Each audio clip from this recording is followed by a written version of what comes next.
ሰላም ጤና ይስጥልኝ የሰኞ ሚዲያ ተከታታዮች። በእስር ላይ የሚገኙ የቀድሞ ሰላም ሚኒስትር ዴኤታ አቶ ታዬ ደንደአ ዛሬ ፍርድ ቤት ቀረቡ።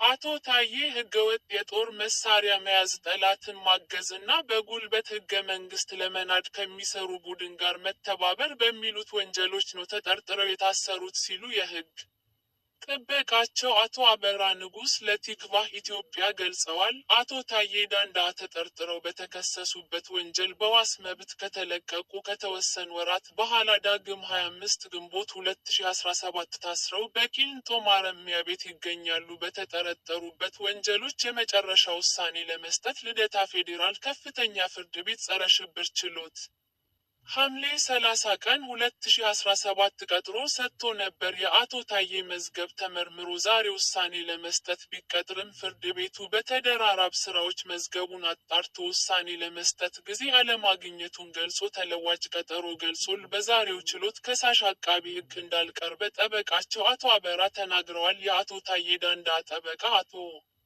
አበራ ንጉስ ደንበኛቸው ከዚህ ቀደም ታስረው ባሉበት የሰብአዊ መብት ጥሰቶች እንደደረሰባቸው ለፍርድ ቤቱ አቤቱታ አቅርበው በጉዳዩ ላይ ትዕዛዝ አለመሰጠቱን እንዲሁም ከ2 ወር ቆይታ በኋላ መዝገባቸው ተመርምሮ አለማለቁ ቅር እንዳሰኛቸው ለችሎቱ ማስረዳታቸውን ገልጸዋል። ሆኖም የፌዴራል ልደታ ከፍተኛ ፍርድ ቤት ጸረ ሽብር ወንጀል ችሎት ውሳኔ ለመስጠት ለ24 ጥቅምት 2018 ተለዋጭ ቀጠሮ ሰጥቷል ሲሉ አቶ አበራ ንጉስ ተናግረዋል።